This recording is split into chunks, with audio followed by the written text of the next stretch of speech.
요즘 커뮤니티에 이런 글이 돌아요. 모바일 라이브 게임이 거의 살아남기 힘든 이유.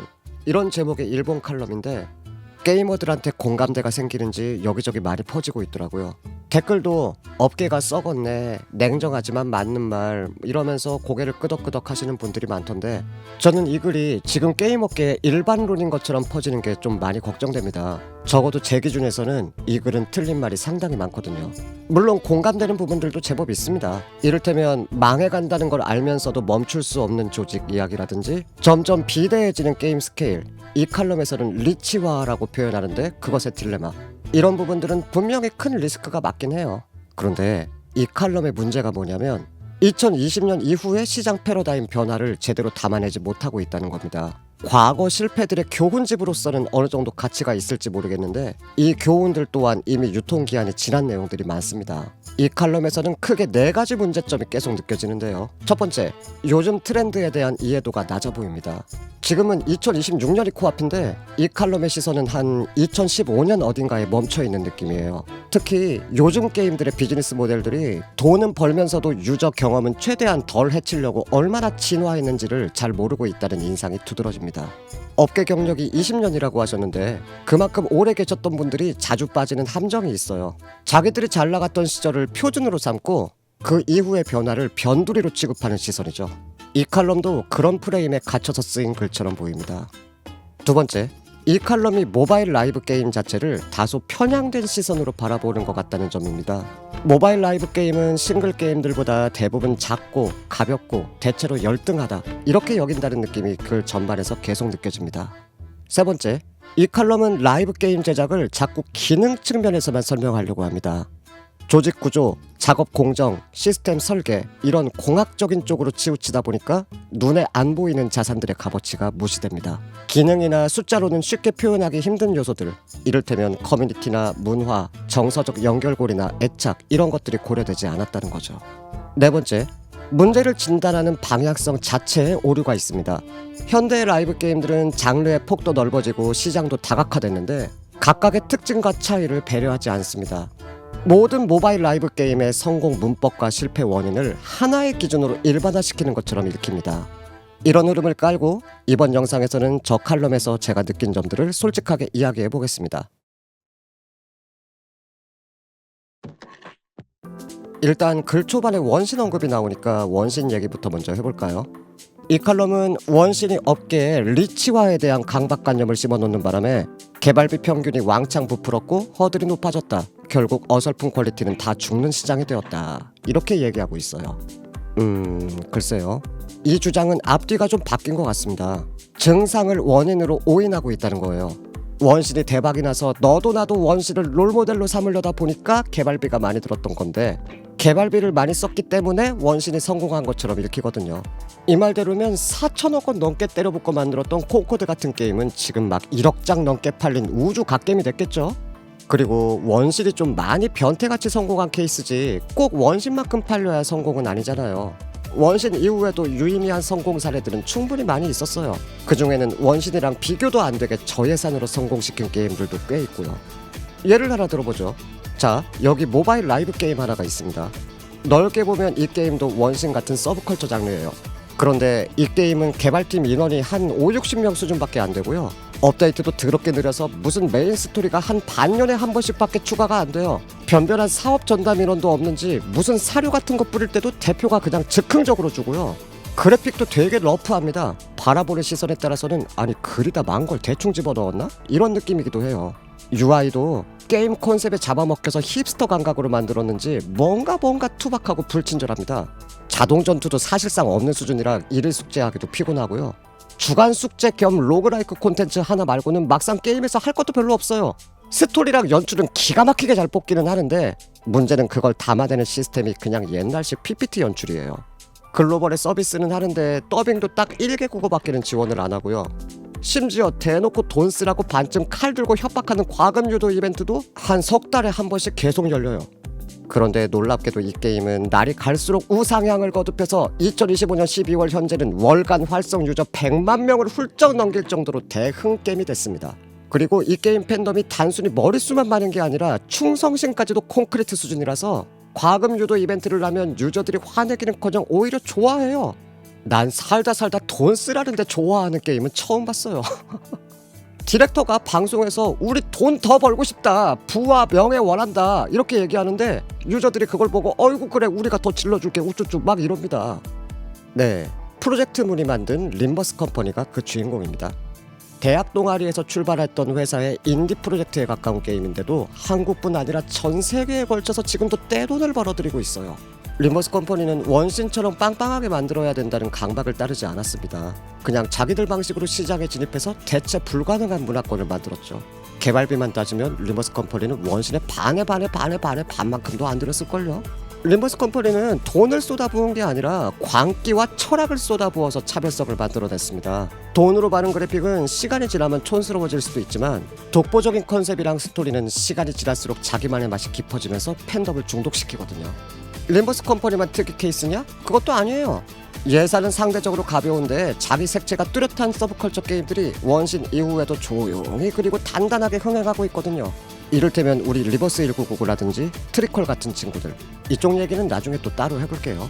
그런데 이 칼럼은 원신 이후에 나온 이런 크고 작은 성공 사례들을 무시합니다. 원신만큼 매출이 나와야 성공인 거면 원신 이후에 나온 게임들, 특히 서브컬처 게임들 대부분은 그냥 코 박고 죽으라는 소리예요. 그리고 사실 저는 원신에서 진짜 주목해야 하는 건 무엇이 원신의 개발비를 그렇게나 올렸는가, 이 점이라고 생각합니다. 단순히 원신이 돈을 얼마나 썼냐가 아니라 그 돈을 왜 썼냐, 어디에 어떻게 썼냐, 그게 왜 유저 경험이랑 맞아떨어졌냐, 이쪽이죠. 저는 원신이 돈을 많이 쓴 이유를 뽑기 BM을 안 버리면서도 뻔한 사행성 모바일처럼 안 보이게 만들려는 전략 때문이었을 거라고 분석합니다. 그래야 글로벌 시장도 넓게 공략할 수 있고 자기들만의 문화권도 만들 수 있으니까요. 그래서 아예 게임 베이스 자체를 콘솔 명작 게임 감성으로 잡고 월드 스케일부터 시작해서 UX, 시스템 설계, 그래픽 품질, 연출, 스토리, 세계관, 사운드 등등 모든 방면에 웬만한 콘솔 게임만큼의 공을 들인 겁니다. 뽑기 BM에 대한 싱글 게임 유저들의 본능적인 거부감을 낮추려고도 많이 노력했고요. 모바일의 한계를 뛰어넘고 크로스 플랫폼 생태계를 만들기 위해서 비싼 개발비를 들였던 거죠. 이 도전은 다행히도 대성공을 거뒀고요. 저는 원신 쇼크 이후로 업계에 긍정적인 변화도 많이 찾아왔다고 보는데요. 한 3가지만 짧게 말씀드려보면, 첫 번째는 플랫폼의 경계선을 무너뜨렸습니다. 크로스 플랫폼이라는 선택지가 생기면서 더 이상 모바일 게임이라는 좁은 틀의 게임을 억지로 구겨 넣을 필요가 없어진 거예요. 창작의 자유도도 그만큼 넓어졌습니다. 모바일에 맞게 팔다리를 잘라야만 했던 시대에서 원판 그대로를 가져올 수 있는 시대로 넘어간 것이죠. 두 번째는 BM과 UX의 조화가 정교해지기 시작했습니다. 무법천지 카지노 같았던 과거의 BM 스타일은 점점 도태됐습니다. 원신이 제시한 반천장 시스템 같은 세련된 대안들을 후발주자들이 적극 받아들이거나 개량시키면서 돈 버는 구조랑 게임의 즐거운 경험이 서로 싸우지 않도록 잘 합쳐보려는 노력이 본격적으로 시작되었습니다. 세 번째는 게임 IP를 중심으로 만드는 종합 엔터테인먼트 허브의 시장성이 증명되었습니다. 게임 시스템을 갖고 노는 재미 외에도 게임이 제공하는 문화의 중요성이 대단히 커진 것이죠. 게임, 만화, 애니메이션, 책, 음악, 굿즈, 오프라인 이벤트, 이런 것들이 하나의 IP 아래에서 유기적으로 연결되는 경험들이 매우 풍부해지고 중요해졌습니다. 원신 쇼크는 이런 변화들을 이끌었다는 게 진짜 의미가 크다고 생각합니다. 칼럼에서 이런 긍정적인 내용도 좀 같이 다뤄졌으면 좋았을 것 같아요. 방금 말씀드린 3가지 변화 중에서 저는 두 번째, BM과 UX의 조화를 특히 눈여겨보고 있습니다. 원신 쇼크 이후부터는 라이브 게임들의 과금 생태계가 많이 바뀌었거든요. 그런데 칼럼에서는 이 부분을 놓치고 있습니다. 일단 라이브 게임들의 비즈니스 생태계를 빠친코 업계랑 가까운 구조라고 말하는 관점이 낡았어요. 칼럼의 작가분은 라이브 게임의 매출 구조를 이렇게 정의합니다. 1, 2%의 핵과금 단골 손님이 전체 매출을 지탱하는 도박장과도 같다고요. 이게 한 15년 전쯤 기준으로는 맞는 말일 수도 있어요. 그때는 BM도 중구난방이었고 뭐 법적인 테두리 같은 것도 거의 없었던 야만의 시대였으니까요. 근데 이랬던 환경이 원신 쇼크 이후로 점점 어떻게 변했는지 비유를 들어서 설명해 볼게요. 어느 도시에 카지노가 여기저기 막 중구난방으로 많이 세워진 번화가가 하나 있었어요. 이 카지노들은 가게 분위기도 하나같이 쌍막하고 칙칙했고 어디 용과 같이 같은 데나 나오게 생긴 쌀벌한 아저씨들이 막 인상 꾸기면서 담배 뻑뻑 피우고 슬롯머신 발로 뻥뻥 차는 게 일상인 가게들이었어요. 카지노 주인들도 만만치 않았습니다. 은근슬쩍 손님들한테 사기를 친다거나 뒤에서 확률을 몰래 조작해 놓는다거나 당첨이 됐는데도 경품 안 주고 배째라고 들어눕는 경우도 있었고, 심지어 지들 수틀리면 코인 환불도 안 해주고 손님들을 그냥 쫓아내기까지 했거든요. 아주 그냥 서로가 서로를 호시탐탐 등쳐먹는 하드보일드 정글 그 자체였던 거예요. 그러던 어느 날 이 번화가 한복판에 커다란 뉴 카지노 하나가 생겼어요. 여기는 때깔부터가 뭔가 많이 달랐어요. 일단 직원들이 친절해요. 손님들을 등쳐먹을 대상이나 돈통으로 안 보는 게 느껴졌어요.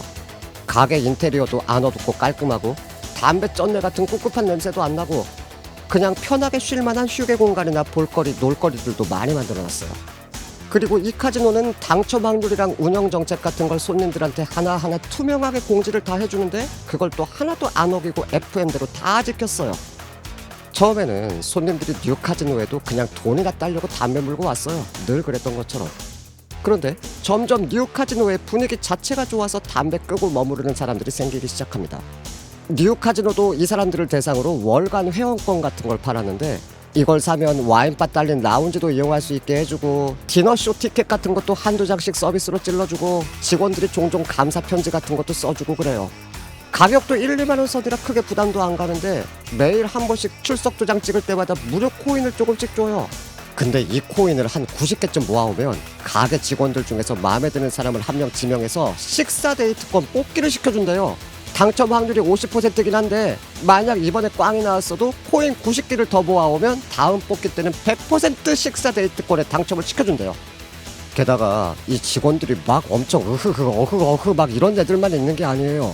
누구나 귀여워할 만한 애들도 있고 어딘가 보호 본능 자극하게 생긴 애들도 있고 반대로 무슨 유부녀나 애엄마도 있고 상냥해 보이는 남자들도 있고 여자 그려놓고 남자라고 빠득빠득 우기는 애들도 있고 술주정뱅이도 있고 반인 반수도 있고 개도 있고 새도 있고 양도 있고 생선도 있고 그 생선이랑 사귀는 허점 레즈도 있고 가고일도 있고 뱀파이어도 있고 히드라도 있고 서큐버스도 있고 좀비도 있고 댄싱 머신도 있고 외계인도 있고 아예 생명체가 아니라 물건에 가까운 무언가까지도 있어요.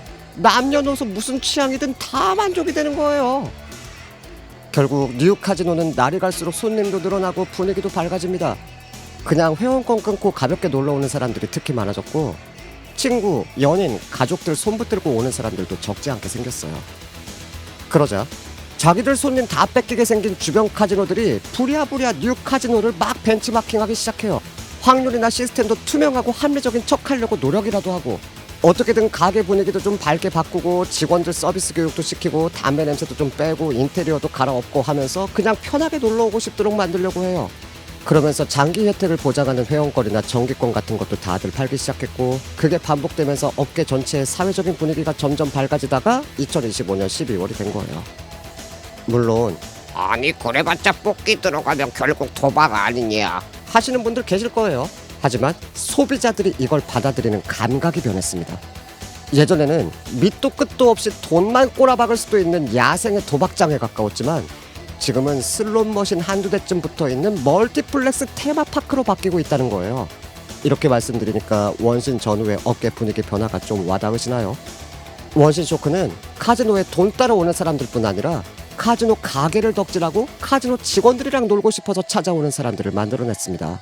이 호감도를 바탕으로 기간제 구독 상품들을 많이 팔았고 모바일 게임의 과금 생태계에도 유쾌한 균열을 만들어냈습니다. 이쪽 업계에 오랫동안 공식처럼 떠들던 말이 있어요. 1, 2%의 고래 유저가 전체 매출의 98% 이상을 책임진다는 말이요. 바로 이 공식이 무너지고 있습니다. 여전히 고래 유저는 중요한데 뽑기 BM에는 천장 같은 지출 상한선이 생긴 반면에 한 달에 1, 2만원씩이라도 안정적인 지출을 계속하는 유저들이 많아지다 보니까 유저들의 과금 액수 편차가 2020년대 이전보다 좁혀졌기 때문입니다. 고래 유저 몇 명 나가면 바로 쓰러지는 구조에서 서버주 형님들과 훨씬 두꺼워진 소가금층이 통나무를 사이좋게 짊어지는 구조로 바뀌었다는 거예요. 실제로 글로벌 마케팅 업체 몰로코에서 정리한 2025년 모바일 게임 트렌드 보고서를 살펴보면 게임 시작 7일 안에 돈을 쓴 유저들의 비율은 작년 대비 3% 감소했어요. 그런데 90일차 이상까지 게임에 살아남은 유저들이라면 조금이라도 돈을 쓰게 되는 비율이 작년 대비 6%나 높아졌다는 구체적인 통계가 실려 있어요. 쉽게 말하면 게임에 막 들어와서 잘 모르는 신규 유저들의 충동 구매를 노리는 바가지 장사는 줄었는데 게임에 만족하면서 석 달 이상 정착한 사람이 기분 좋게 지갑을 여는 비율은 올랐다는 거예요. 매출 구조가 건전하게 바뀌고 있다는 증거죠. 이런 변화는 개미 유저들과 핵과금 유저들의 매출 기여도 비율 또한 크게 바꿔놨는데요. 미국, 한국, 일본 등을 포함한 1티어 국가들에서는 과금액 상위 5%의 서버주 형님들이 게임 매출에 기여하는 비율이 전체 매출액의 48%밖에 안 되는 것으로 나타났습니다. 고래 유저 비중이 90% 이상 나오는 게 당연한 것처럼 여겨지던 10여 년 전쯤에 비하면 과금액 수 편차가 진짜 많이 줄어든 거예요. 이게 어떤 상황인지 쉽게 예를 들어볼게요. 어떤 스트리머가 한 달에 인터넷 방송으로 200만 원을 번다고 쳐요. 만약에 큰손 회장님 한 명에서 그 200만 원을 다 쏴주는 구조일 경우에 그 회장님 한 명이 흑화해서 방송 나가버리면 어떻게 될까요? 그 스트리머는 한 달 수입이 0원이 돼서 전기요금도 못 벌겠죠. 또 돈 쏴주는 회장님 한 명한테만 스트리머가 비위 맞추면서 끌려다니다 보면 대부분의 라이트 시청자들은 그냥 곁다리 취급받는 것 같아서 기분 나빠질 거고 결국 방송이 텅 비어버릴 수도 있어요. 그런데 1,000원짜리 짤짤이 후원을 해주는 사람이 여러 명 모여서 한 달에 200만 원을 버는 구조라면 어떻게 될까요? 시청자 한두 명이 방송을 이탈하더라도 수입에는 크게 타격을 받지 않게 돼요. 회장님 한 명 비위만 맞추기보다는 모두를 즐겁게 해주는 쪽으로 스트리머도 더 집중할 수 있으니까 방송도 더 건전하고 재밌어지겠죠. 현대의 모바일 게임 과금 생태계도 점점 이렇게 소액주주들의 비중이 넓어지는 쪽으로 바뀌고 있다는 거예요.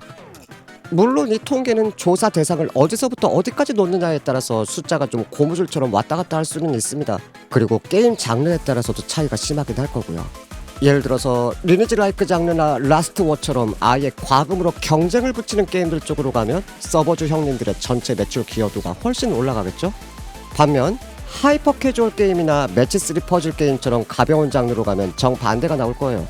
이런 게임들은 인앱 결제보다는 거의 광고 수익 위주로 돌아가기 때문에 서버주 형님들뿐 아니라 단돈 1,000원이라도 쓴 유저들까지 다 합쳐서 비교해도 전체 유저 머릿수 대비 1%가 아니라 0.1%도 과금 유저가 안 나오는 게 대부분이거든요. 하지만 저런 양쪽 극단 장르를 쳐내고 평범한 소액 결제 시스템을 갖춘 게임들을 대상으로 과금 패턴을 살펴보면 10여 년 전 야만의 시대하고는 분위기가 달라진 게 느껴집니다. 2025년에 코옵보드게임즈닷컴에서 발표한 게임 결제 습관 조사 레포트에 의하면요, 아너 오브 킹즈, 원신, 포트나이트, 로블록스, 배틀그라운드 모바일 이 5개 게임의 유저들을 대상으로 조사한 결과 단돈 1달러라도 게임에 써봤던 유저의 비율이 최대 71%까지 나왔던 걸로 나타났습니다. 서브컬처 쪽으로 타겟을 좀 축소해보면 더 두드러지는 수치가 나오는데요. MDPI.com에 등록된 2023년 논문 중에 좋은 내용이 있네요. 그랑블루 판타지, 페이트 그랜드 오더, 명일방주, 소녀전선 이 4개 게임의 유저들을 대상으로 조사한 결과 게임에 전혀 돈을 써본 적이 없다라고 대답한 사람의 비율이 18.7%밖에 되지 않았어요. 그리고 이 논문에는 뽑기 BM에 대한 설문조사도 있는데 그 결과도 흥미롭습니다. 뽑기가 확률형 복불복이라는 걸 알면서도 1년에 몇 번 정도라면 뽑기에 돈을 쓸 수 있다 라고 응답한 사람의 비율이 53.2%로 전체의 절반 이상이었습니다. 뽑기에 매달 돈을 쓸 수 있다 라고 대답한 적극 과금층도 25.1%나 되었고요. 칼럼의 주장처럼 라이브 게임들이 사행성 수익 구조에만 계속 매몰되어 있었다면 이런 변화는 찾아오지도 않았을 거라고 저는 자신할 수 있습니다. 유저를 더 쥐어짜서 만들어낸 결과가 아니라 뽑기를 보다 합리적으로 바꾸려는 시도들, 그리고 너무 뽑기에만 목매지 않으려는 도전들이 조금씩 결실을 거두고 있다는 뜻입니다. 또 칼럼에서는 뽑기에 계속 규제들이 붙는 게 리스크라고 말씀하시는데, 당연히 있어야 됐던 안전장치들이 하나하나 갖춰지는 걸 리스크라고 표현하는 건 여태까지 계속 사행성 파친코라고 비판하시던 논조랑 서로 부딪히지 않나요? 오히려 제대로 된 규제랑 가이드라인이 들어와야 노 밖으로 배짱 장사하는 파친코형 게임들이 숙청당할 거고, 뽑기가 있어도 오래 사랑받을 자격이 있는 게임들이 더 많이 살아남는 토양이 만들어지는 거잖아요. 그리고 이 규제들은 뽑기를 투명하게 관리하도록 만들겠다는 거지 확률의 상하한 선을 국가에서 강제로 정하겠다거나 아예 다 때려잡겠다는 게 아니에요. 뽑기 시스템에 대한 세계적 추세는 뽑기의 투명성을 보장하고 보호장치를 강화하는 쪽으로 가고 있습니다. 실제로 2024년 노르웨이 소비자위원회는 현실 돈이랑 게임 유료화폐를 1대1 환율로 안 바꿔주고 독자적인 환율을 매겨서 소비자가 실제로 얼마를 쓰는지를 바로바로 못 떠올리게 하는 수법을 조목조목 지적하면서 기만이라고 권고했고요. 미국 FTC도 2025년에 원신한테 현금, 게임머니, 뽑기로 이어지는 환율 구조를 게임 내에서 정확하게 공개하라는 조치를 내린 바가 있어요. 한국 또한 최근에 게임특별위원회 위원장에 취임하신 김성회 의원님 인터뷰를 살펴보면 장기적으로 싱글 게임이나 콘솔 게임 쪽 개발을 많이 장려하고 지원해서 파이를 키울 계획은 맞는데 그렇다고 라이브 게임들에서 뽑기 BM 자체를 금지시키겠다는 건 아니라고 하십니다. 다만 이를테면 불량식품 먹고 배탈 나지 않게끔 환경관리랑 제도 개선을 철저하게 하시겠다는 거예요. 현대의 뽑기 BM은 투입 비용 대비 결과값을 소비자가 어느 정도 예측할 수 있는 구조로 점점 바뀌어가고 있습니다. 단기간에 얼마나 돈을 호로록 빨아먹느냐가 아니라 확률의 상하한선을 어떻게 보장해주느냐 쪽으로 계속 옮겨가면서 유저들의 게임 호감도를 쭉 유지시키려고 노력하고 있어요. 그런데 이런 변화들에 대한 언급은 없고 그냥 모바일 게임은 빠진꼬라고만 말해버리니까 그 자체가 십몇 년쯤 낡아 보이는 거죠. 당장 서브컬처 게임들만 봐도 뽑기는 일확천금 복불복이 아니라 내가 사랑하는 캐릭터를 모셔오는 대가에 가깝단 말이에요. 아니 우리 와이프 데려오는 돈에다 대고 빠진꼬라니 너무하잖아요. 근데 그 와이프가 아무리 이쁘고 귀여워도 돈만 너무 대놓고 밝히면 어떻게 될까요? 천년의 애정이 식어버리겠죠. 무슨 렌탈 여친도 아니고.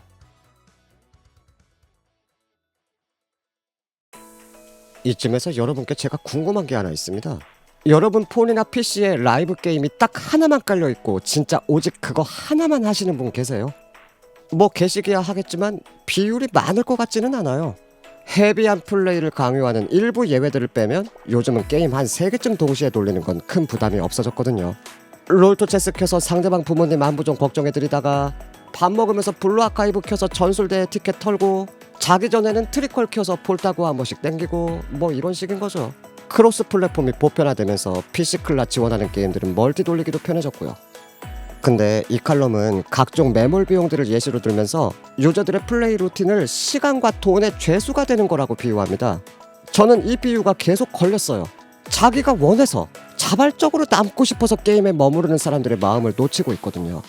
유저를 그저 수동적으로 끌려다니는 존재들로 취급한다는 느낌을 받았습니다. 아니 우리가 누구한테 협박당해서 게임을 하는 건 아니잖아요. 말 나온 김에 여러분은 지금 하시는 게임들을 왜 계속하고 계신가요? 물론 여태까지 지른 게 아까워서 시간 쏟은 게 아까워서 이런 이유들도 있으실 거고 길드 같은 소셜 시스템 비중이 큰 게임이라면 인간관계 때문에 못 떠난다는 분들도 계실 거예요. 그런데 저는 이렇습니다. 일하는 특성 때문에 저는 지켜야 되는 세계가 좀 많은데요. 제가 좋아서 하는 거예요. 매몰 비용 때문에 못 떠나는 게 아니라. 어떤 게임은 정말 순수하게 게임이 재밌어서 하고요. 어떤 게임은 학생들 재롱장치 구경하다 보니까 세계 자체에 정이 들어서 계속하고요. 또 어떤 게임은 빵댕이 구경하다 보니까 세계 자체에 정이 들어서 계속하고요. 어떤 게임은 분위기가 정말 우아하고 고급져서 넷플릭스 구독하는 느낌으로 하고요. 심지어 어떤 게임은 그 회사 응원하고 그 회사 대표 덕질하는 재미로 하기도 해요. 이 칼럼이 게임을 너무 기계적인 놀이도구로만 해석하고 있다는 부분이 바로 이겁니다.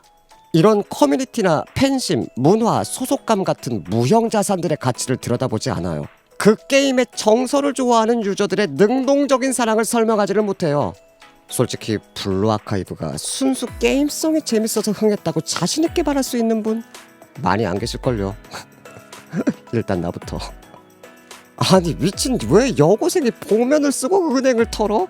이런 얼탱이 없음에서부터 시작해서 익숙한 학원물 같지만 어딘가 한 조각씩 뒤틀려 있는 세계관에 호기심을 느끼고 가끔 표독해지거나 나사 빠진 것 같아도 근본은 귀엽고 착한 학생들한테 하나둘씩 정들면서 나도 모르게 그 문화권에 젖어들게 되는 거죠. 이런 정서적 가치에서 생각하면 칼럼에서 처음 10분이 재미없으면 프로젝트 접어야 된다 이렇게 말하는 부분도 너무 공학적으로 쏠려 있다는 느낌이 강해요. 재미의 요소는 시스템 조작만 있는 게 아니거든요. 코로나 팬데믹 때 게임 시장에 거품이 끼면서 물 들어올 때 노져오려는 양산형 게임들이 많이 나왔는데 대부분은 시스템만 가지고 처음 10분 안에 자극적인 재미를 주려다가 그 10분 지나니까 유저들이 다 빠져나가서 망했습니다. 이 게임이 얼마나 재미있는 장난감인가를 증명하는 것도 중요하지만 이 세계가 계속 머물 만한 가치가 있는 곳인가 이걸 보여주는 것도 중요한 시대가 됐다는 거예요. 이런 스토리텔링이나 정서적 만족감까지 프로토타입 10분에다가 다 우겨 넣으려면 오히려 부작용만 나올 수도 있죠. 좀 서브컬처 쪽 한정일 수도 있긴 한데 MDPI.com의 2023년 논문을 다시 살펴보면요, 유저들이 수집형 게임에서 기대하는 재미 요소 중에서 캐릭터의 매력을 1순위로 뽑았다는 설문조사 결과가 있습니다. 2위가 스토리였고요, 게임 플레이 그 자체의 재미는 3위였습니다. 물론 초반 10분 안에 이 게임이 뭘 하는지 보여줘라, 이 원칙 자체가 틀렸다는 말은 아닙니다. 다만 그 10분 안에서 조작 재미만 보여줄 건지 게임 세계의 매력까지 보여줄 건지의 문제죠. 이 칼럼은 전자 기준으로만 얘기하고 있고 후자의 가치를 거의 보지 않는다는 게 아쉽다는 거예요. 이거랑 연결되는 이야기를 좀 더 해볼까요? 이 칼럼은 플레이어의 70%가 이미 하고 있는 게임이 있어서 새 게임을 시작하지 않는다, 이렇게 응답했다고 말합니다. 유저들은 이미 기존 게임들의 일일 숙제 돌리는 데만 30분에서 1시간씩 후속된다. 그래서 새 게임이 나오면 유저를 기존 게임에서 이탈시켜야 자기 파일을 얻어낼 수 있는데, 매몰 비용 같은 여러 이유 때문에 유저들이 기존 게임을 안 떠나려고 하다 보니까 라이브 게임들이 시장에 새로 들어오는 게 가면 갈수록 바늘구멍이 된다, 이런 흐름의 주장이에요. 근데 이건 일부 MMORPG나 소수의 하드코어 게임들한테 해당되는 얘기입니다. 모든 게임이 메인 게임 포지션을 놓고 싸울 때에만 말이 되는 명제인 거예요. 자, 칼럼의 논리대로라면 시장이 데드오션이 됐으니까 새 게임의 수도 계속 줄어들어야 되겠죠? 그리고 애써 새 게임이 나왔다고 해도 기존 히트작들 자리를 많이 못 뺏어와야 될 거고요. 실제로 그런 흐름이 보이는지 데이터를 검증해 봅시다. 마침 센서타워닷컴에 좋은 통계가 하나 실려있네요. 2020년 이후로 연간 다운로드 수 1000위 이내에 새로 진입한 게임의 숫자를 매년 단위로 비교한 그래프입니다. 그 해의 모바일 게임 신작들이 얼마나 활발하게 시장에 들어왔는지를 어느 정도 보여주는 수치인데, 숫자가 딱히 안 줄어들고 있는데요? 한국의 경우 신작의 수가 300개 초반에서 중반 사이에서 쭉 유지되고 있어요. 한국하고 시장 성향이 비슷한 일본이랑 대만도 큰 흐름은 비슷하고요. 코로나 팬데믹 때 거품도 끼고 하면서 조금 많아졌다가 엔데믹 이후로 넘어가면서 거품이 빠지고 안정화되는 흐름이 공통적으로 나타납니다. 그러면 처음에 짚었던 원신이 시장을 과하게 리치화시켰다는 주장도 이 통계랑 묶어서 한번 체크해볼까요? 원신이 정말로 시장 진입 허들을 왕창 올려놨다면, 원신이 2020년에 나왔으니까 한 2022년 이후쯤부터는 특히 RPG 장르에서 신작 수가 많이 꺾였어야 돼요. 그런데 한국은 2020년 이후로 오히려 RPG 신작 수가 더 늘었네요. 일본이랑 대만도 2020년이나 지금이나 별 차이가 없고요. 원신이 마냥 부정적인 역할만 한 건 아니었다는 걸 여기서도 확인할 수 있죠. 물론 다운로드 탑 1000에 들었다고 다 성공했다는 건 아닙니다. 그렇지만 적어도 신작들이 시장에 진입 자체를 못한다, 이 칼럼의 전제는 이 데이터로도 충분히 반박이 됩니다. 다음으로는 게임의 연식에 따른 매출 비중을 살펴봅시다. 같은 레포트에 실린 다른 통계에서 확인할 수 있어요. 뭐가 막 복잡하게 많이 있는데, 한국 시장은 매출의 절반이 RPG 장르에서 나오니까 RPG 쪽을 기준으로 볼게요. 출시 2년 넘은 구작들의 매출 비중이 전체의 52.2%밖에 안 되는데요. 전체 매출 100% 중에서 절반가량을 출시 2년 안쪽의 신작들이 벌어들이고 있어요. 이것만 봐도 신작들이 시장에 진입을 못한다, 이 전제는 충분히 깨집니다. 칼럼 내용처럼 신작들이 바늘구멍을 못 뚫고 다 말라 죽는 환경이 맞다면 신작의 수 자체도 한 반토막 밑으로 떨어졌어야 됐고, 신작들 수가 적으면 신작들이 벌어들이는 돈도 같이 줄어드니까 매출 비중이 절반이 뭐야, 한 20-30% 정도밖에 안 돼야 되잖아요. 물론 한국은 신작 회전이 빠른 시장으로 유명합니다. 그래서 신작들 매출의 점유율이 해외보다 유난히 높게 나온 부분도 있을 거예요. 그런데 한국뿐 아니라 대만도 전체 그림 자체가 비슷하게 나오고 있어요. 세부 비율의 차이는 조금씩 있지만 연식 2년 이하의 신작들 매출액이 구작들과 큰 차이가 나지 않는다, 이 사실만큼은 공통적으로 관측됩니다. 이런 흐름이 가능해진 이유 중 하나가 저는 게임의 분재화, 멀티화에 있다고 생각합니다. 요즘 라이브 게임들은 장르랑 상관없이 일명 일일 숙제들의 플레이 타임을 가볍게 줄여주는 게 기본 흐름이 됐잖아요. 저는 그 콧대 높고 아방가르드했던 명일방주조차도 한 6년을 버티다가 결국 최근에 대리 지휘 시간을 최대 6분의 1까지 압축시켜준 게 이런 트렌드를 잘 대변한다고 생각해요. 승리의 여신 니케도 숙제 피곤하다고 말 진짜 많았는데 한 3년에 걸쳐서 계속 줄여줘서 지금은 하루 5분 컷이 가능해졌고요. 그리고 또 요즘은 PC 클라이언트 지원이 업계 표준이 돼가다 보니까 양다리 걸치기가 편해졌습니다. 똑같이 게임에다가 10분을 쓴다고 가정했을 때 그 10분 동안 게임 두세 개를 같이 돌리게 됐다는 거예요. 저 칼럼은 게임을 한 번에 하나만 곁에 두는 정실부인 같은 개념으로 보는데 정작 유저들은 양다리는 기본이고 거의 무슨 5등분의 신부를 찍고 있다는 겁니다. 이런 문어발식 연애 패턴은 실제 통계 자료에서도 확인되는데요. 입소스닷컴에 실린 2024년 레포트를 보면 모바일 게임 유저들은 평균적으로 게임 2.6개 정도를 동시에 돌리고 있다는 조사 결과가 있어요. 모바일 말고 PC나 콘솔로 접속하는 것까지 합치면 저 숫자는 아마 더 올라갈 겁니다. 게임 딱 하나에만 완전히 고정되는 사람은 소수라는 거죠. 물론 5등분의 신부 하나하나가 아무리 예쁘다 그래도 걔들한테 전부 문어발을 걸치면서 유저가 느끼는 현실적인 피로 감각은 별개의 문제긴 합니다. 아무리 게임들이 숙제를 줄여주고 멀티태스킹을 편하게 해줘도 인간이 물리적으로 동시에 할 수 있는 일의 개수에는 한계가 있거든요. 마음에 품을 수 있는 애정의 총량에도 한계가 있고요.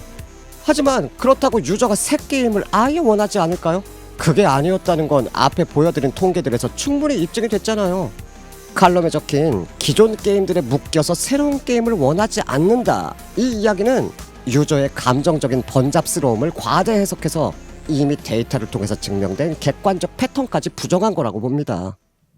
우리 각자 가슴에 손을 얹고 과거를 한번 생각해보자고요. 지금 하고 계신 게임들이 각각 하나씩은 있으실 건데 그 게임을 시작하시기 전에 다들 완벽하게 아무 게임도 안 하고 계셨나요?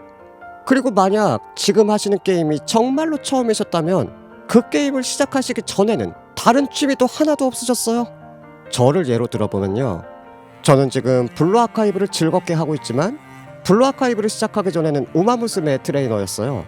우마무스메를 하기 전에는 프롬 소프트웨어의 노예로 살았었고요. 다크소울 시리즈에 중독되기 전에는 또 마비노기를 주구장창 했었고요. 그거보다도 더 전에는 아예 게임 말고 다른 분야 덕질에 빠져 있었고, 그런 식으로 쭉쭉쭉쭉 올라갑니다. 즉, 게임을 포함해서 우리 마음속에 있는 모든 유익거리들은 다른 무언가를 밀쳐내고 그 자리에 들어왔다는 거예요. 우리 마음이 거대한 오픈마켓이라고 가정하면 먼저 들어와서 돗자리 깔고 장사하던 업자들은 예나 지금이나 항상 있어 왔어요. 우리 마음속이 완벽한 공터였던 때는 우리가 기어다니던 시절 말고는 없었습니다. 우수한 게임들한테 자리를 다 뺏겨서 시장에 못 들어온다는 건 딱히 요즘만 엄청 특별히 심해진 증상이 아니라는 거예요. 그냥 요즘 젊은 애들 버릇없다, 이런 고전적인 푸념에 가까워요. 옛날부터 지금까지 항상 있어 왔던 클리셰라는 거죠. 그러니까 지나친 무력감이나 위기의식은 느끼지 않으셔도 됩니다. 우리는 답을 찾아가고 있으니까요. 늘 그랬듯이.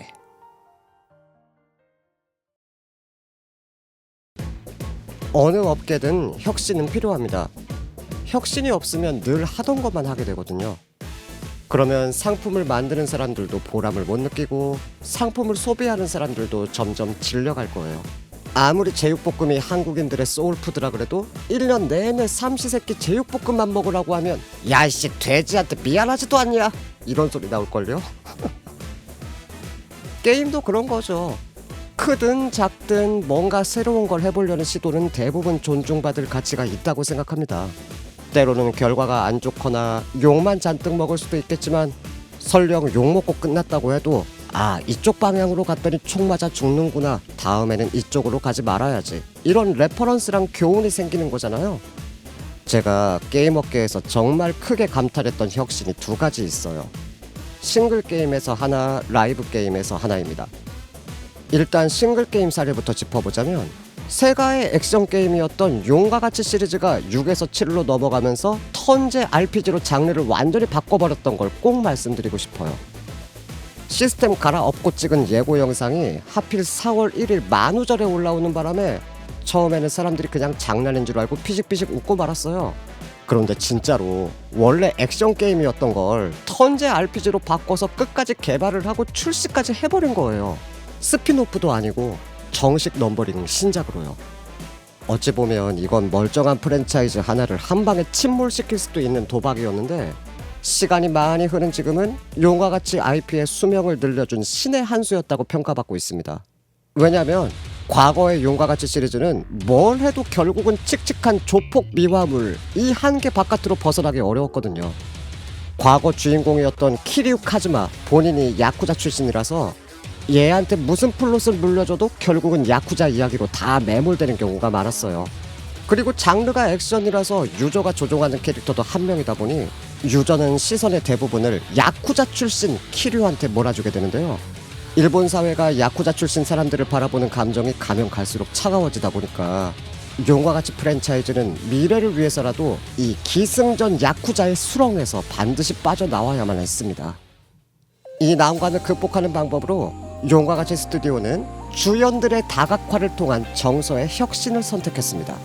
한 번에 여럿을 조종할 수 있는 턴제 RPG로 장르를 바꾸고 주연 캐릭터도 하나가 아니라 여럿으로 확 늘려서 여러 계층의 이야기를 만들고 공감대를 넓히려고 했던 거죠.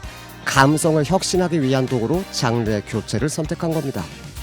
그래서 용과 같이 시리즈가 7 이후로 넘어가면 주연들의 프로필이랑 개성들이 엄청 다채로워집니다.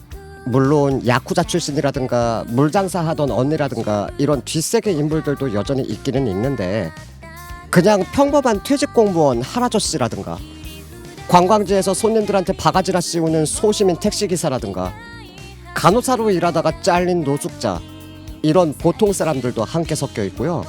심지어 무슨 버티버도 나오고 그래요. 깡패들 이야기로만 소비되던 게임이었는데 여러 환경과 서민들의 풍경을 두루두루 비춰주면서 입체적인 보편성을 얻게 된 것이죠. 결국 용과 같이 7의 혁신은 액션 게임을 턴제로 바꿨다 이게 아니라 야쿠자 이야기만 하지 않겠다. 보통 사람들의 삶을 비춰주겠다. 이런 주제의식의 교체에 가까웠다고 저는 느꼈고 크게 박수치면서 응원했습니다. 그리고 라이브 게임에서의 혁신 사례로는 한국의 트리컬 리바이브 이야기를 꼭 하고 싶네요. 이 게임은 트리컬이에요. 서로가 서로의 통수를 치지 못해서 환장한 친구들이 사는 곳이죠. 에피드 게임즈 자체가 거의 뭐 광기에 가깝게 혁신과 재투자를 밥 먹듯이 하는 자발적 블랙 기업이라서 트리컬 출시 초기랑 지금이랑 비교해보면 다 갈아엎은 요소들이 한두 가지가 아니긴 한데 저는 트리컬이 보여준 가장 충격적인 혁신으로 연출의 연극화 이걸 자신있게 고르고 싶어요. 원래 트리컬은 스토리를 보여줄 때 그냥 평범한 구형 연출을 쓰는 게임이었습니다. 라이브 2D 왕창 들어간 캐릭터들이 계속 정신없이 파닥거리다 보니까 지루한 느낌이 덜하긴 했는데 결국 인물 일러스트 한두 개 띄워놓고 텍스트만 줄줄줄줄 내보내는 정적인 PPT 구조의 한계에서 벗어날 수는 없었어요. 그런데 트리컬 스토리는 맨날 어디 막 불타고 깨지고 정신없이 굴러다니고 서로서로 등쳐먹고 이런 뭐랄까 귀엽게 생긴 애들이 뇌 빼고 깽판 치는 거 팝콘 씹으면서 구경하는 맛이 일품이었거든요. 근데 요즘은 돈 벌면서 좀 많이 순해져서 좀 어쨌든 얘네들은 회사 슬로건도 아예 대놓고 귀엽지 않으면 죽어라 라고 만들어놨고 이 귀여움과 날것의 선명한 대비가 트리컬만의 대체 불가능한 개성이었는데 그걸 연출하는 틀이 그냥 클래식 PPT 시스템에 갇혀있다 보니까 트리컬의 와장창에 어울리는 동적인 맛을 내는데 한계가 있었어요. 사실 2D 기반의 서브컬처 게임들은 연출을 뭘 어떻게 만들어도 결국은 캐릭터 일러스트가 지정된 공간에 고정돼 있고 텍스트 박스 안쪽 영역에 대사들이 나온다. 이 한계를 벗어나기는 어려워요. 그래서 제가 명일방주 메인 스토리 보면서도 되게 답답했던 게 분명히 스토리 흐름은 애들이 막 돌아다니면서 치고받고 싸우는 걸 보여줘야 되는 격정적인 대목인데 연출의 한계 때문에 정작 칼은 안 휘두르고 서로서로 혀만 휘두르고 있는 부분이었거든요. 그냥 가만히 서가지고 액션씬에서 정작 움직임을 못 보여준다는 거죠. 명일방주가 설정이나 소재 자체는 참 흥미로운데 메인 스토리 초중반까지는 연출이 그 깊이를 못 받쳐주더라고요. 물론 액션씬 비중이 적은 스토리들, 그러니까 막을 여는 자들이나 바벨 같은 건 진짜 소름 돋게 재밌게 보긴 했었습니다. 어쨌든 그런데 트리컬은 어느 날 무슨 벼락이라도 맞은 것처럼 PPT 연출의 한계를 부셔버립니다. 명일방주는 칼 놔두고 말로만 싸우는데 트리컬은 극한의 노가다를 깔아 넣어서 캐릭터들의 움직임을 몸으로 직접 보여주기 시작한 거예요. 눈에 보이는 모든 미장센을 대사 한 씬 한 씬 단위로 전부 미세 조정하는 기법을 통해서 캐릭터 하나하나가 연극 무대의 인물들처럼 여기저기 돌아다니게 만들었습니다. 캐릭터들이 예전처럼 같은 자리에서 팔다리만 휘적거리는 게 아니라 매 씬마다 쉴 새 없이 이리 갔다 저리 갔다 옮겨다니고 배경의 특수 효과도 계속 정신없이 갈아 끼우고 대사 나오는 위치도 여기저기 계속 바뀌고 원근 조절도 손을 대가지고 한 번에 여러 캐릭터를 떼거지로 내보내는 것도 가능해졌어요. 덕분에 트리컬 특유의 우다다다다다 와장창창창창 이런 트리컬리즘을 대단히 생동감 있게 표현할 수 있게 됐고, 이건 트리컬이 스토리와 연출을 자기들 최대 세일즈 포인트로 만드는데 큰 공헌을 했습니다. 결국 무슨 말을 하고 싶어서 이렇게 빌드업을 했냐 하면 게임의 혁신은 조작과 기능에서만 나오는 게 아니라는 겁니다. 혁신의 축은 여러 개라는 거예요. 2015년 언더테일이 처음 나왔을 때를 생각해 봅시다. 이 게임이 뭐 조작이 복잡하고 손맛이 좋아서 큰 충격을 가져왔고 열성 팬들을 만들어냈나요? 아니잖아요. 언더테일은 키보드 십자키 빼면 딱 버튼 3개만 가지고 놀아요. 시스템의 한계를 부수는 연출, 제4의 벽을 대놓고 장난감처럼 갖고 노는 스토리텔링, 양파 껍질처럼 까도 계속 튀어나오는 괴상한 히든 요소들, 장르를 도대체 뭐라고 불러야 될지 모르겠는 하이브리드 시스템, 의도적으로 빈 공간들을 만들어 놓고 유저들이 자유롭게 채우면서 놀게 만든 공백의 미학. 와 센즈! 이 밈으로 대표되는 비현실적이지만 개성 만점 캐릭터들, 이런 것들이 다 모여서 혁신을 만들어낸 거였단 말이죠. 그런데 이 칼럼은 혁신이 거의 조작 혁신이랑 동의어인 것처럼 다루고 있습니다. 모바일은 터치 기반인데 화면은 좁고 플레이 세션은 짧으니까 세키로 같은 게임들이 보여줬던 혁신적인 체험이 구조적으로 나오기 어렵다, 이런 논리를 펼치는데요. 잠깐만, 칼럼이 세키로를 예시로 들었는데 세키로가 정말 복잡한 조작의 혁신이었나요? 오히려 정반대 같은데요. 저는 세키로가 보여준 혁신은 미니멀리즘에 있었다고 확신합니다.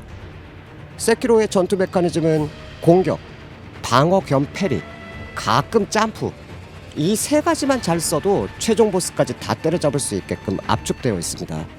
스탯화할 수 있는 요소들도 최소한으로 줄이고 거기에 맞춰서 성장 요소들도 반드시 필요한 몇 가지만 남기고 전부 다 쳐내고, 시각적으로 보이는 정보들도 확 다이어트를 시켜서 딴 데 시선 안 뺏기고 동물적인 감각으로 전투에만 빡 집중하게 만들어놨어요. 플레이 동선 또한 얼핏 보면 자유로워 보이지만 사실 세키로는 디자이너의 손바닥 위에서만 돌아다닐 수 있도록 철저히 통제되어 있습니다. 자유도를 과감하게 압축해서 디자이너가 원래 기획했던 UX를 최대한 넓은 유저에게 왜곡 없이 원한 그대로 체험시켜주겠다, 바로 이것이 세키로가 보여준 미니멀리즘의 혁신이었습니다.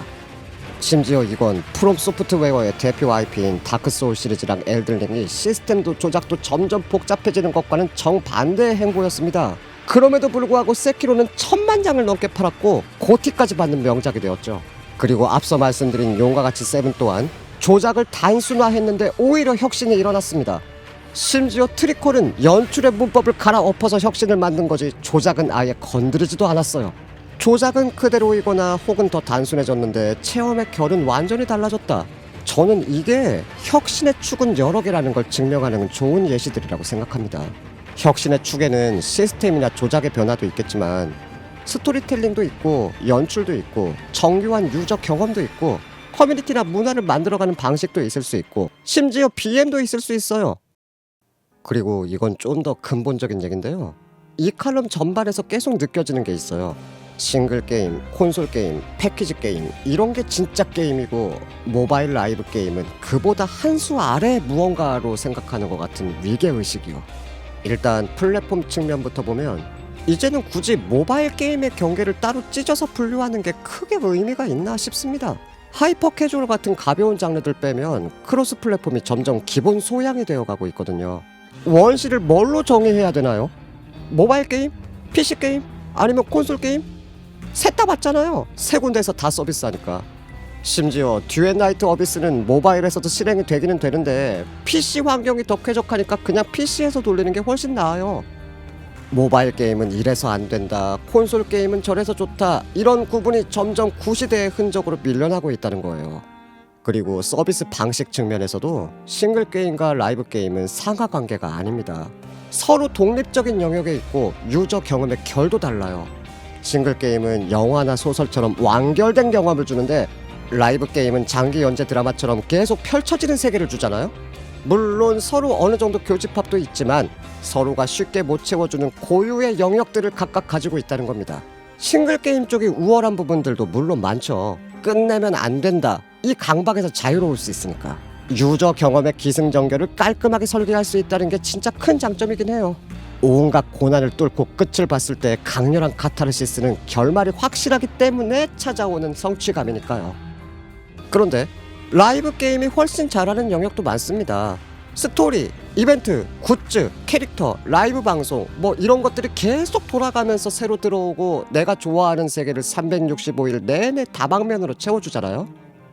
그리고 유저의 현실 시간이 흐르는 만큼 게임도 같이 성숙해진다는 시간의 관계성. 이건 싱글 게임이 진짜 만들기 어려운 영역입니다. 이를테면 림버스 컴퍼니에서 수감자들을 바라보는 유저들의 감정은 게임 초반이랑 8장 엔딩을 봤을 때랑 진짜 많이 달라져 있을 거예요. 처음에는 와, 저 미친 사페놈들 저거 하나같이 패급들이네, 다들 미쳤네, 아유 이딴 것들을 나보고 통솔하라고? 이런 좀 황당한 감정에 가까운데 한 8장 엔딩쯤까지 가면 나도 그렇고 수감자들도 그렇고 다들 정신적으로 한 뼘씩은 성장했다는 게 보이거든요. 우리와 캐릭터들이 같이 성장했다는 게 느껴질 때 훈훈함은 그만큼 우리가 오래 함께 손붙들고 달려왔기 때문에 생기는 거잖아요.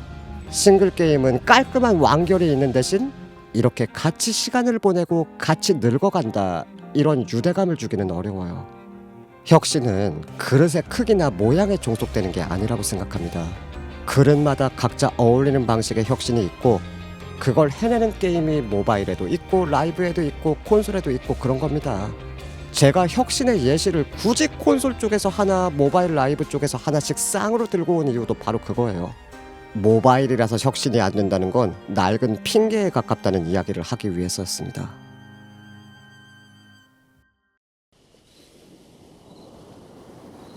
짧게 소소한 부분 몇 가지만 더 말씀드리고 마무리할게요. 라이브 운영은 조직이 천재화되어야 한다고 하셨고 디자이너가 멀티플레이를 요구받아서 어렵다고 하셨어요. 그런데 사실 이런 소양들은 라이브 개발팀이라면 당연히 필요한 기본입니다. 싱글이든 라이브든 게임 디자이너는 더 이상 기능공 역할만 하면 안 된다고 생각해요. 새로운 세계를 만드는 사람인데 어떻게 숫자만 가지고 매력적인 세계를 그려냅니까?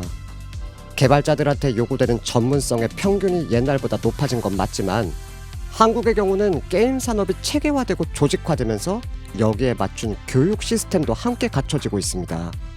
교육을 통해서 전문성 있는 인재들을 길러내는 토양이 2025년 12월 현재는 어느 정도 다져졌기 때문에 신입들도 어느 정도 상향 평준화가 된 상태로 업계에 들어오게 됐어요. 그만큼 현업에서도 초월적인 천재 한 명의 원맨쇼에만 너무 의지하지 않고 팀원들 다 같이 통나무 짊어지고 나아갈 수 있게 되었고요. 아마 일본은 한국보다 훨씬 일찍 게임 산업이 발전했으니까 이런 인재교육 인프라 또한 한국보다 더욱 튼튼하게 갖춰졌을 거라고 생각합니다. 그리고 칼럼에서 밸런싱 이야기도 나왔으니까 이것도 살짝 짚어볼게요. 라이브 게임은 서비스를 끝낼 수 없기 때문에 밸런싱 측면에서 아슬아슬한 줄타기를 계속해야 된다고 적힌 부분이 있는데 이건 뭐 요즘만 유별나게 그런 게 아니라 MMORPG 초창기 때가 더 심하지 않았나요? 솔직히 옛날에는 밸런싱도 그냥 디자이너들이 느낌적인 느낌으로 막 지를 때도 많았거든요. 그리고 아예 반대로 신캐나 무기 같은 걸 낼 때 디자이너는 밸런스를 나름 잘 잡아놨는데 사장이나 디렉터가 돈 벌어야 된다고 멋대로 수치를 뻥튀기 해서 출시했다가 욕먹으니까 매출만 빨고서 뒤늦게 칼질하는 뒤통수도 많이 일어났었어요. 오히려 지금은 밸런싱 작법이 고도화되었고 수치 디자인의 밑거름이 되어주는 통계, 데이터들, 실험 결과들 이런 것도 많이 쌓였기 때문에 20년 전처럼 야만적인 밸런싱은 정말 인력풀 안 받쳐주는 소기업 아니면 거의 보기 힘들게 됐습니다. 근데 하필 배경이 머큐리아라서 살짝 뻘쭘하긴 하네요. 얘가 밸런싱 이슈 때문에 블루포치가 사과문까지 올렸던 친구라서 하지만 이 머큐리아 때 뒤지게 욕을 한번 먹은 이후로 블루포치도 그 다음부터는 굉장히 조심하고 있습니다. 마지막으로 조직 문화 이야기를 살짝 해볼게요. 프로젝트가 잘못되고 있다는 걸 알면서도 아무도 멈추자고 말하지 못한다, 이렇게 말씀하신 부분인데 이건 아마 한국이랑 일본의 문화 차이도 좀 있는 것 같습니다. 저는 한국인이라서 일본 사정을 그렇게 깊게는 모르지만 일본에는 속마음을 잘 드러내지 않는 문화가 있다는 이야기를 들었거든요. 그런데 적어도 한국의 업계에서는 칼럼의 이야기랑 반대로 가는 케이스도 많이 봤어요. 한국에서는 프로토타입 단계에서부터 오히려 너무 많은 사람이 너도 나도 자기 의견을 얹으려다 보니까 프로젝트가 이상하게 산으로 날아가 버리는 경우들도 종종 일어나곤 합니다. 이걸 뒤집어서 말하면 게임업계 퍼블리셔들이 그렇게 어수룩한 사람들이 아니라는 뜻이기도 해요.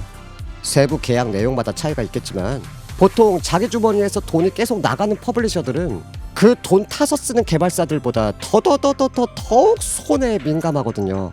그래서 정작 개발사는 심드렁한데 퍼블리셔 측에서 오히려 이거 하자 저거 하자 먼저 열정적으로 제안하면서 개발사를 끌고 다니는 경우도 흔합니다.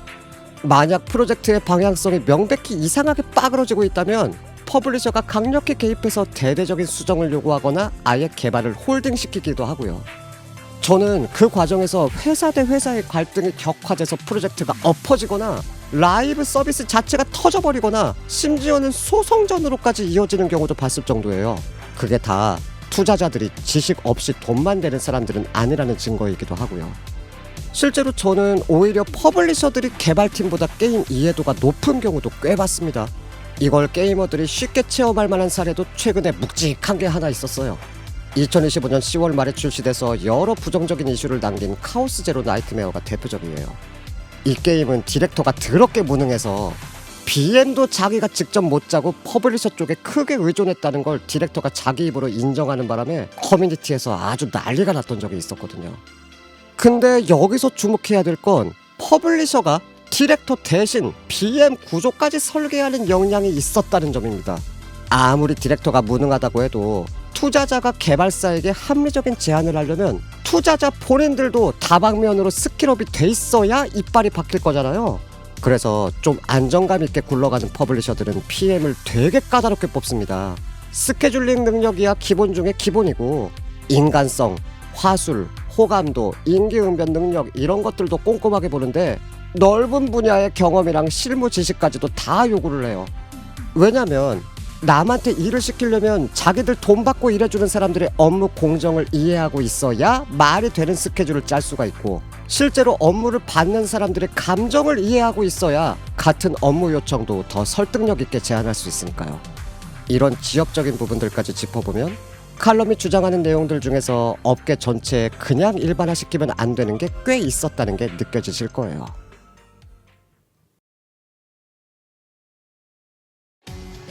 혹시 오해하실까봐 한마디 덧붙이자면 저는 이 칼럼의 작가분을 깎아내리려고 이 영상을 만든 게 절대 아닙니다. 20년 경력이라고 하셨으니까 많은 걸 보시고 겪으신 분이실 거예요. 그리고 칼럼에서 공감되는 부분들도 분명히 있었고요. 망해가는 프로젝트를 못 멈추는 조직의 관성이라든가 스케일은 잔뜩 키웠는데 결과적으로 자기들 세금을 못 갖추고 나온 게임들, 출시하며 끝날 줄 알았는데 출시가 시작에 불과했다는 걸 깨닫는 순간의 막막함, 이런 이야기들은 지금도 분명히 현장 어딘가에서 일어나고 있을 거예요. 그래서 이 칼럼이 과거의 실패들을 기록한 교훈집으로서는 의미가 있다고 생각합니다. 저는 그저 이 칼럼이 지금 업계의 보편적인 현실인 것처럼 퍼지는 게 걱정됐어요. 특히 이제 막 게임 업계에 신입으로 들어오시려는 분들이나 라이브 게임을 처음 경험하는 유저분들이 이 칼럼을 보고서 아, 모바일 라이브 게임이 원래 이렇게 우울한 동네였어? 라고 생각하시면서 움츠러들까봐요. 그렇지도 않거든요. 물론 힘든 부분들도 많고 망해가는 게임도 많고 구조적인 문제점들도 여전히 많은데 보람있는 환경에서 즐겁게 일하는 사람들도 많습니다. 자아 실현의 욕구가 잘 채워진 개발자들의 따뜻한 에너지를 듬뿍 받아서 자기만의 찬란한 세계를 펼쳐가는 게임들도 많아요. 그런 게임들이 시장에서 어떻게 살아남았는지를 보면 칼럼이 말하는 구조적 한계를 비틀거나 우회해서 자기만의 작지만 단단한 혁신을 만들어냈기 때문인 경우가 많아요. 림버스 컴퍼니는 광기에 미치면서도 아름다운 세계를 만들었고, 트리컬은 열정이 있으면 문법의 한계도 찢을 수 있다는 걸 보여줬고, 리버스 1999는 예술, 역사, 인문학을 게임에 완벽하게 결합시켰고, 블루 아카이브는 아예 대놓고 문화를 최전방에 배치해서 팔았어요. 이런 게임들을 보면서 저는 생각해요. 아, 아직 해볼 수 있는 게 많이 남아있구나. 여러분도 지금 여러분 스스로가 좋아서 계속하시는 게임이 하나라도 있다면 그건 그 게임이 잘하고 있는 게 최소한 뭔가 한 가지는 있다는 증거입니다. 저는 앞으로 성공한 게임들을 들여다볼 때 이런 잘하긴 하는데 숫자로 바꾸긴 애매한 무형의 장점, 이런 부분들을 더 많이 들여다보고 공부해 보려고 합니다. 그 유저 경험에서 교훈을 찾아내고 이래서 라이브 게임 업계는 안전합니다 라는 메시지를 긍정적으로 계속 던지는 역할을 하고 싶어요. 이 게임 금방 망하는 거 아니야? 이런 불안감보다는 이 게임 재밌는데 왜 재밌지? 이런 안정감과 호기심을 주는 사람으로 자리 잡고 싶습니다.